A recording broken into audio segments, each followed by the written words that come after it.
Good morning, people. How are we doing this morning? What is it? Thursday morning. Be in the 90s today. We are up here on a pond dike fix. So I'm going to be walking in here shortly. The guys are down there working this morning.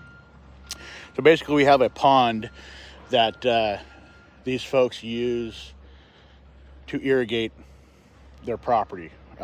Where they live, which is down below the hill, below this pond, and they're on a well, so they don't want to use their well to irrigate vegetation, yards, etc. around their house. So it's common to have these irrigation ponds up on these properties that they use. They pump down. My grandpa does the same thing. Well, his dike is leaking, and he's losing water out of his pond, and therefore he's not being able to irrigate. And he also likes to irrigate around his place for fire danger, because we are, up in the hills. So don't blame him there. So I just parked. So we're gonna walk down and show you guys what's going on. All right, we're down off the hill here.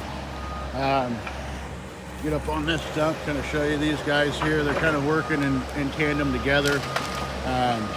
That dike right there, that juice on that orange one that's crawling up on, that's the dike, and it runs, don't get blurry, from over there around here and back up around. This is all the native side.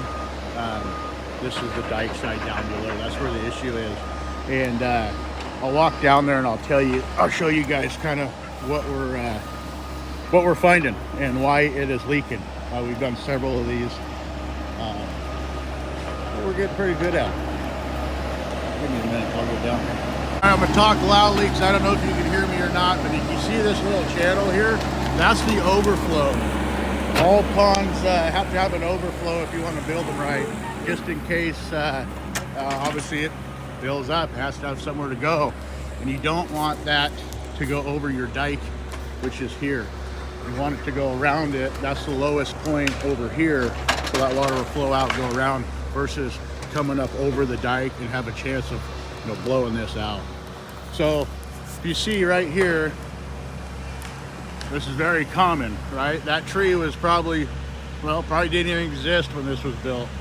And what happens is these roots grow back into this dike, ends up coming back out into this pond. Pretty easy. That water just hits those root lines and follows it right out. There's your problem. There's one problem. There's several of these through here that are an issue. We pulled out a big one that was right here, and that tree that he's messing with right there, that's a big issue. So you got to realize this pond comes all the way up almost about 12 inches below the top of this dike. So once it gets up in there, that's where it's leaking, is out of these roots. This one that we took out of here, this one back here.